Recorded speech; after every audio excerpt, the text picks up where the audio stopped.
আসসালামু আলাইকুম বন্ধুরা, রুহানি চিকিৎসালয়ে আপনাদের সবাইকে স্বাগত, আন্তরিক ভালোবাসা ও শুভেচ্ছা। আশা করি সকলেই ভালো আছেন। আল্লাহর বিশেষ রহমতে আমিও ভালো আছি। তো আজকে আপনাদের মাঝে নিয়ে আসছি সরাসরি কেতাব থেকে, দেখতে পাচ্ছেন। তো ভিডিওর থাম্বনেল ও টাইটেল দেখে আশা করি আপনারা বুঝে গেছেন যে আজকে আপনারা কি পেতে চলেছেন। প্রথমেই বলে দেই, এটা হচ্ছে পূর্ণ কোরআন, যে আমাদের 114টা সূরা আছে। 114টা সূরা প্রায় 3333 এরকম সংখ্যক আয়াত হবে। তো মূলত আমাদের নর্মাল বা আমরা সাধারণ মানুষ, সাধারণ মানে কি, মানে যেই জ্ঞান দিয়ে এই আদাত সংখ্যাগুলো বের করা হয়, সেই জ্ঞান হয়তো আল্লাহ আমাদের এখনও দেয়নি। তো এই জন্য বলছি, সম্পূর্ণ কোরআন 114টা সূরা এবং 3333 প্রায় আয়াত সংখ্যা, এই সকল কিছুর মানে এই সব বিষয়বস্তু মিলে পুরো কোরআন, এই কোরআনের নকশা, সম্পূর্ণ কোরআন মসজিদের নকশা। এই নকশার ফলাফল, এমনকি এই নকশার গুণাবলী আপনাদের মাঝে আমি কিছুটা হলেও পেশ করব ইনশাআল্লাহ। আপনারা প্রথম থেকে শেষ পর্যন্ত ভিডিওটা দেখবেন, এতটুকু আমি আশাবাদী। তো এই যে এদিকে কিছু কাজ আছে, এগুলো আপনাদের মাঝে সময়ের সাথে নিয়ে আসব। তো মূল কথা হচ্ছে কি, যে এই সম্পূর্ণ কোরআন এর নকশা, এই নকশাটা আসলে এর সম্পূর্ণ আদাত সংখ্যাটাকে নিখুঁতভাবে বের করে সেই আদাত সংখ্যা দিয়ে তৈরি হয়েছে কি, এই মনে করেন যে এই নকশা। এখানে 4 4 16টা ঘর আছে। এই 16টা ঘরের মধ্যে সম্পূর্ণরূপে তৈরি করা হয়েছে কি আমাদের জন্য, মানে কি বলবো, আধ্যাত্মিক জগতের মাধ্যমে, এই রুহানি শক্তি বা রুহানি জগতের মাধ্যমে যাতে আমরা শিফা লাভ করতে পারি, এমনকি আমাদের মনের সকল নেক উদ্দেশ্য পূর্ণ করতে পারি, এর জন্য কিন্তু এই তাবিজটা তৈরি করা। এখন অনেক ব্যক্তির অনেক রকম মতামত থাকতে পারে। এখানে আমার এটা মূল কথা হচ্ছে, এটা আমার কর্ম। তো আমাকে কর্ম করতে হবে। তো এই কর্মের জায়গা থেকে আমি আপনাদের মাঝে শেয়ার করছি বিষয়গুলো, বুঝতে পারলেন? তো চলুন, এই কোরআনের মানে কোরআন মজিদের সম্পূর্ণ নকশার নিয়মাবলী এবং কাজে খাটানোর বিষয়বস্তুগুলো আমি আপনাদের মাঝে প্রস্তুত করি। তো প্রথমেই বলে দেই, যদি আপনি চ্যানেলটাতে নতুন হয়ে থাকেন অবশ্যই সাবস্ক্রাইব করবেন, আর যদি সাবস্ক্রাইব করে থাকেন আপনাকে জানাই অসংখ্য ধন্যবাদ। এই যে দেখেন, এখানে উল্লেখ করা আছে, এগুলো কিন্তু কোনো নিয়ম বা আর কিছু দেওয়া আছে এমন কিন্তু কোনো কথা নেই। এখানে একটাই বাক্য লেখা আছে, পূর্ণ কোরআন মসজিদের নকশা সমস্যা সমাধান ও উদ্দেশ্য পূরণের জন্য নিজের বাহুতে বাঁধবে। এইটুকুনি কথা লেখা আছে।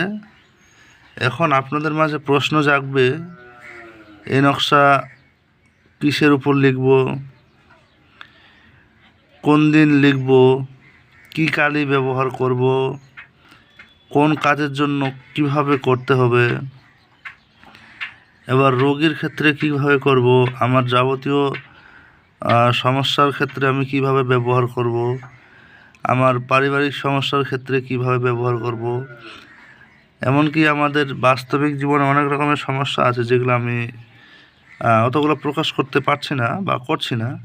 আশা করি আপনারা এই ছোট্ট ভাষার মধ্যে বুঝে গেছেন। একটা বিষয় আপনাদের বলে দেই যে পৃথিবীতে এমন কোনো রোগ নাই যার শেফা কোরআনে নাই। কথাটা উল্লেখ আছে, ওয়ানুনাজ্জিলু মিনাল কুরআনি মা হুয়া শিফাউ ওয়া রাহমাতুল লিল মুমিনিন। কথা বুঝতে পারলেন? তো এই বিষয়টাকে খেয়াল করে লক্ষ্য করে এখন আপনাদেরকে এই বিষয়গুলো শিখতে হবে।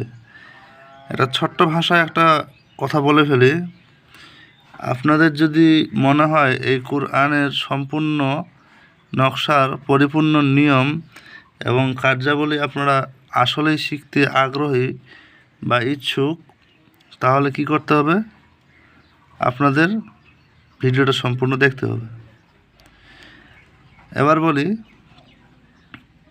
এখন আপনাদের ব্যক্তিগত সমস্যার উপর দিয়ে এর নিয়মটা কিন্তু পরিবর্তনশীল।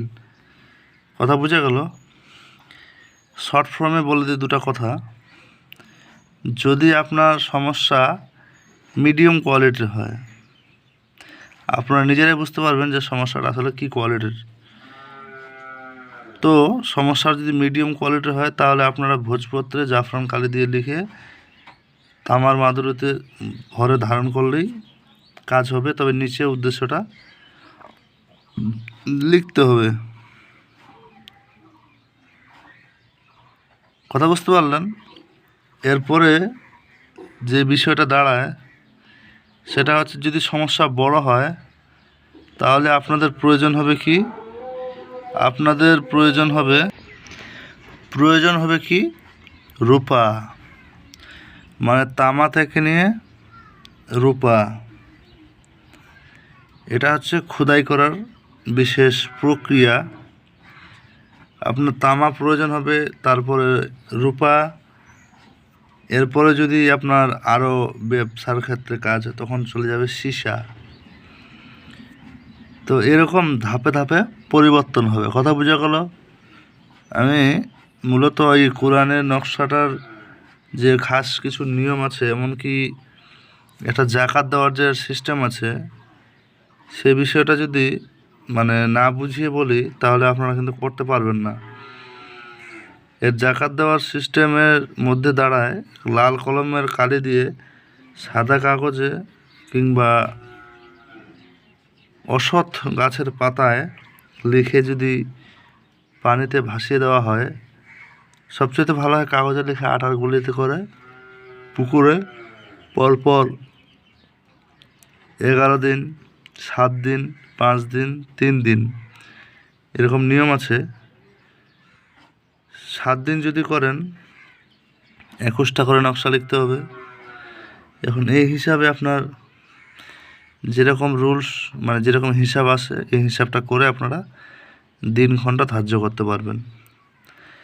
এই নকশার নিচে লেখা আছে উদ্দেশ্য পূরণের জন্য, কী লেখা আছে? ইন্নাহা মান সুলাইমান। ঠিক আছে? এখানে এর নকশা লিখে নিজের কাছে রাখবেন। এখানে নিচে কিন্তু একটা আরও নকশা আছে, আমি সেটা দিচ্ছি না।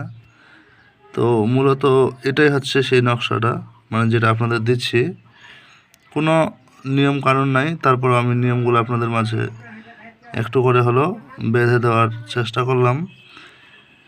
জানি না কতটা আপনারা বুঝতে পারলেন, তবে বিষয় হচ্ছে এগুলার আরও খাস কিছু গোপন ব্যাপার আছে, এগুলো আমি আগাচ্ছি না। তবে এতটুকু বললাম, আপনারা এই নিয়মে করবেন, ইনশাআল্লাহ আপনারা ফলাফল নিশ্চিত পাবেন। তো ভালো থাকবেন, আল্লাহ হাফেজ। দেখা হচ্ছে আপনাদের সঙ্গে আগামী ভিডিওতে।